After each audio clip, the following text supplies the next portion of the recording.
गईलन मास्टर।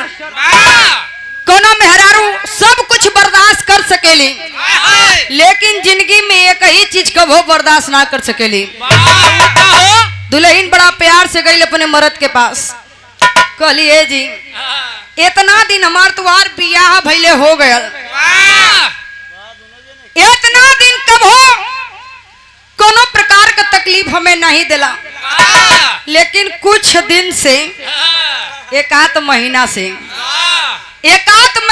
एगो बात हमारे करजा में चुभत हो और लागत है कि बात एकदम कंफर्म है। दुल्हन कहे कौन बात है मास्टर?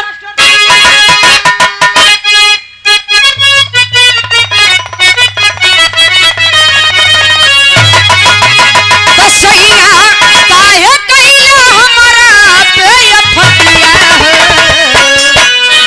तो सैया काहे कइला हमरा पे फतिया है, सवतिया लिया के घरवा,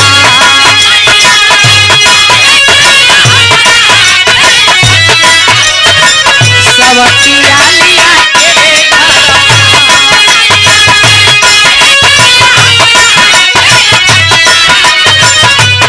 क्या बात है।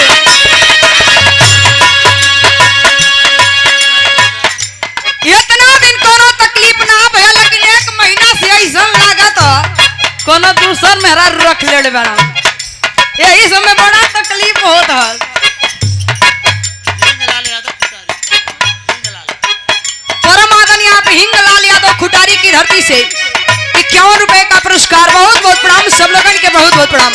मेहरारू सब कुछ बर्दाश्त कर सकेली, लेकिन अपने जिंदगी में कोनो दूसर मेहरारू को अपन सब कुछ बांट सकेली, लेकिन अपने पति का प्यार कभो न बांटल चाहेली।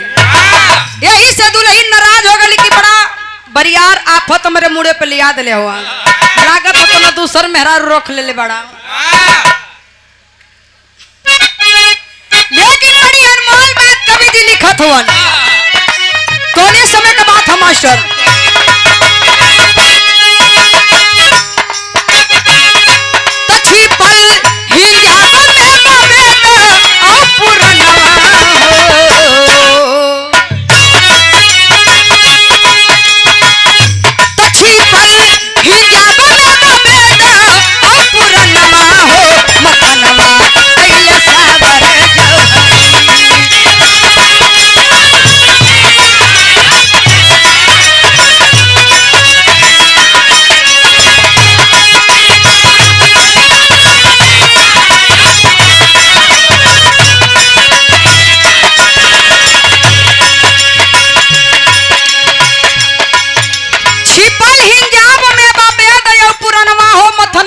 सावर जौहरी बात कोने समय के बाद जब दानव और देवता में लड़ाई होखे लगल, तो ओकर उपाय करे खातिर दानव कहे कि अमृत हमें चाहिए, देवता कहे कि अमृत हमें चाहिए।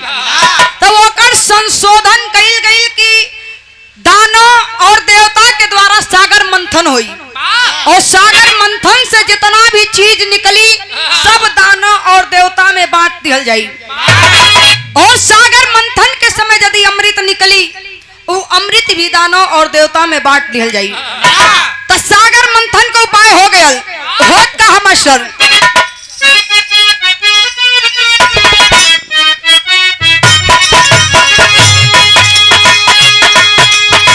बेदरूपी सागर भैया ज्ञान से मतई,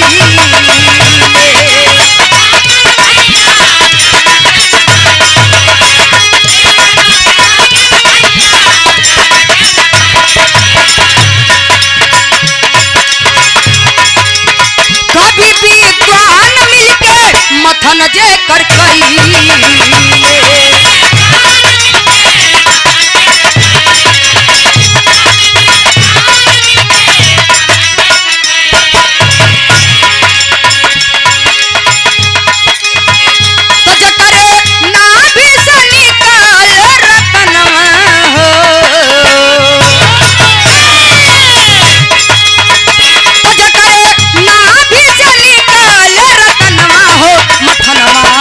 सावर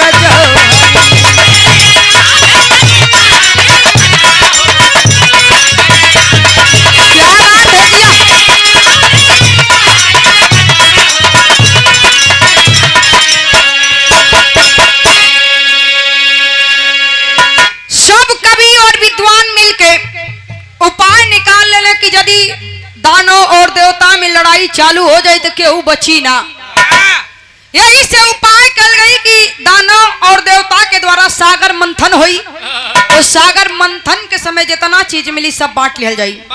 सागर मंथन जब होके लागल, जितना भी सागर मंथन से सामान निकलल सब दानव और देवता में बांट लिया जाई। धीरे धीरे सागर मंथन जब होके लागल, अमृत से पहले सागर मंथन से विष निकले लगल। और जब सागर मंथन से विष निकलल, अरे बाप रे बाप, दानव और देवता सब छोड़ के भागे लगलन। और भाग के सब गईलन कहा? भोलेनाथ के पास। भोलेनाथ हल निकलन, आए के अंजुरी लगा के सारा विष के पी गईलन और विष सारा ही कंठ में रखलन। उस समय भोलेनाथ के एक नाम पड़ल नीलकंठ। इतने ना, अमृत जब निकलल तो दानव और देवता में बांटे का उपाय रहल, लेकिन यहाँ खेला खेल दलन के कृष्ण भगवान लेके अमृत के गायब हो गलन। लेकिन आगे का कहना बा मास्टर?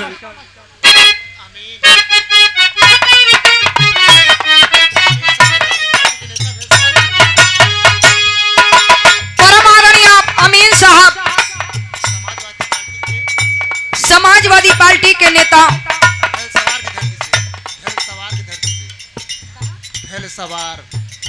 भेलसवार की धरती से 100 रुपए का पुरस्कार। बहुत बहुत प्रणाम सब लोगन के, बहुत बहुत प्रणाम।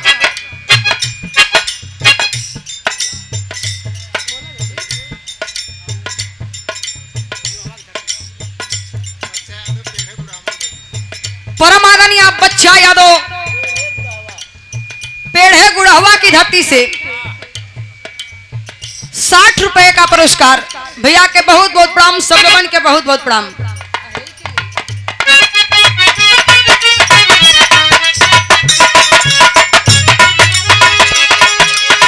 कहले नारद मुनि ये तो रावण से बचनी,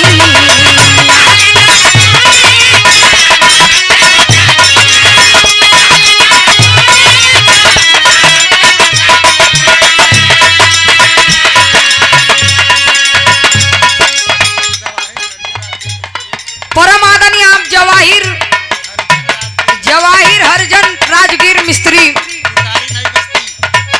खुटारी नई बस्ती से 100 रुपए का पुरस्कार। भैया के बहुत बहुत प्रणाम, सब लोगन के बहुत बहुत प्रणाम। कहले नारद मुनि ये तो रावण से बचनी। प्रधान जी तनी से इधर घुमाएगा।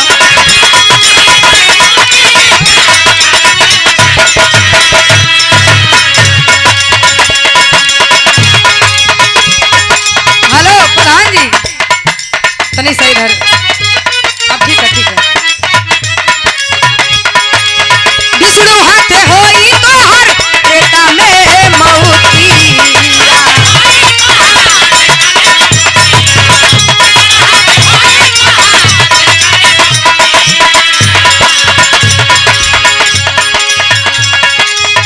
तो जाके मांग फिर भोले से वरदानमा हो।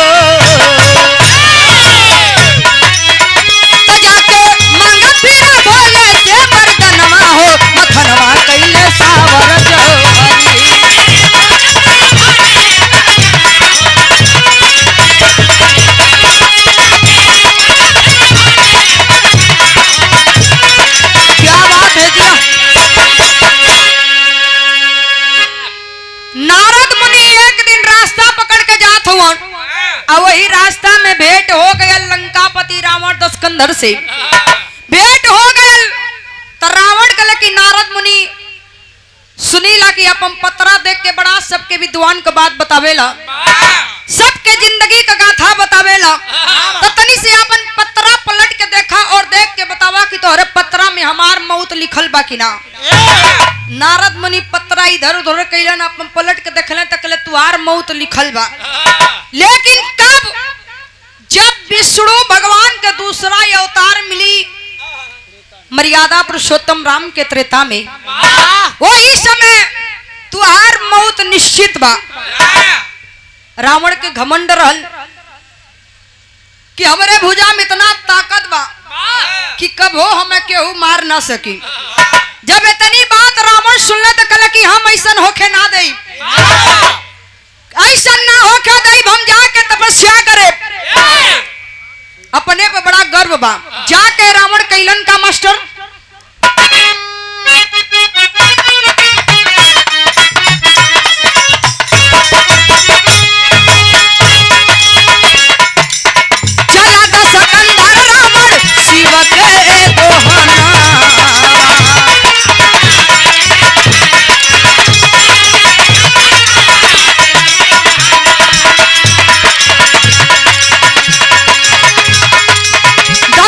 चढ़ा के फिर मांगब वरदान।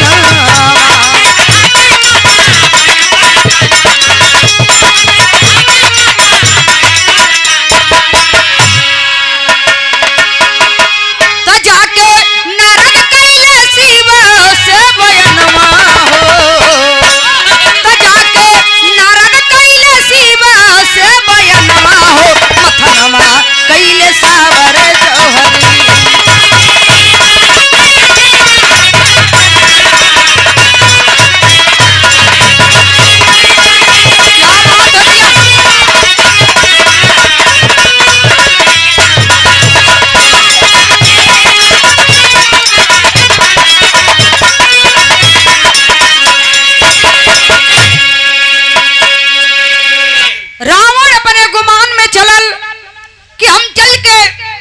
भोलेनाथ के तपस्या करे और बारी बारी से अपन 10 शीश काट के भोलेनाथ के चढ़ा दे।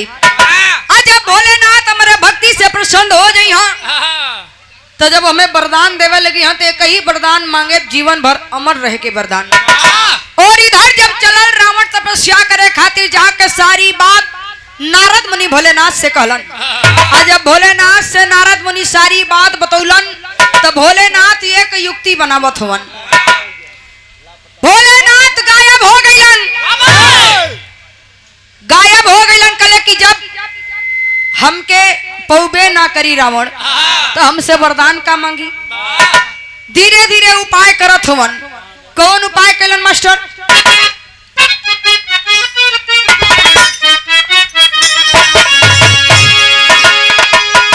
आप भोले अब के त्रिशूल भोले बाबा त्रिपुरा।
रावण का तपस्या भंग करे खातिर सुंदर सुंदर स्वर्ग से अप्सरा भेजलन की जाके जाही जवन जैसे करे कोई, लेकिन रावण का तपस्या भंग कर दम।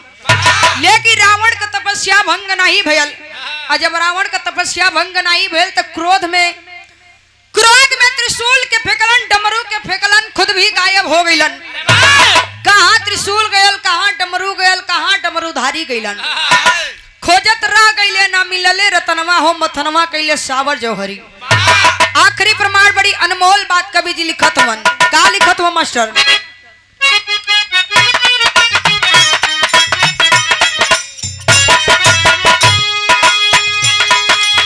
1008 नाम वेदवा बतावे।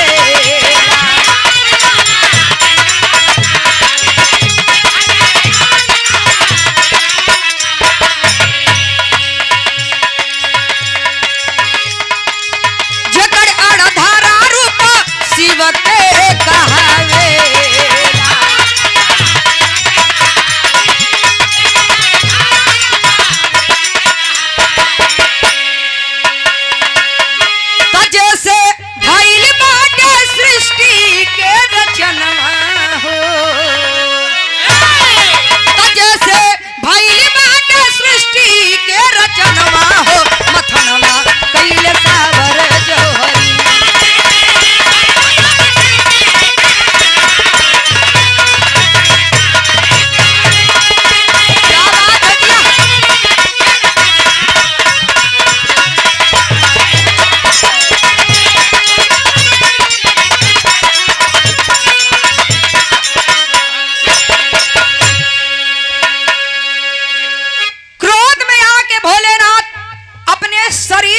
1008 रूप में कह लेलन।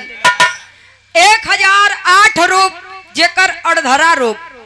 अड़धरा रूप यानी कि अनेकों रूप, जगत के रचैया, जगत के पालनहार भोलेनाथ के बतावल गई प्रमाण के बात बा। 1008 रूप में विलीन हो गइलन। और इधर जो हद बा रावण कि काहे भोलेनाथ आवे, तो काहे हमार भक्ति के सुन के हमें वरदान देवे। लेकिन कहल जाला कि होला उहे जो राम रची रखा, जवन प्रभु के मंजूर बा उहे होई, कितनों लोग कोशिश कर ले।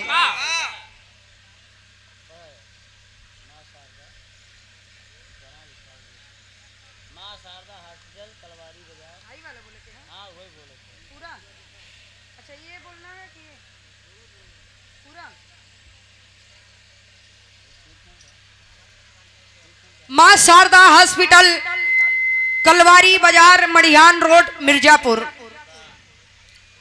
परम आदरणीय आप डॉक्टर के गुप्ता,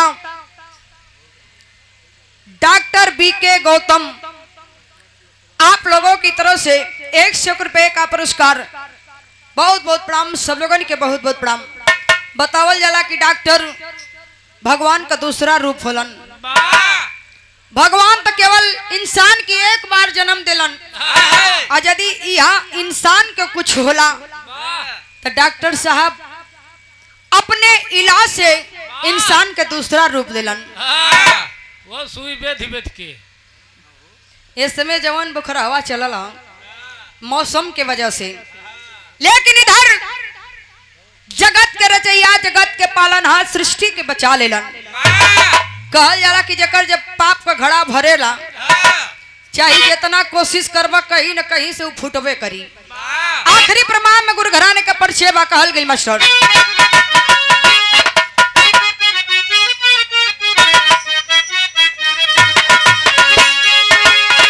अब तुझे बरकासी बुल्लू बाजल जग में ढोल।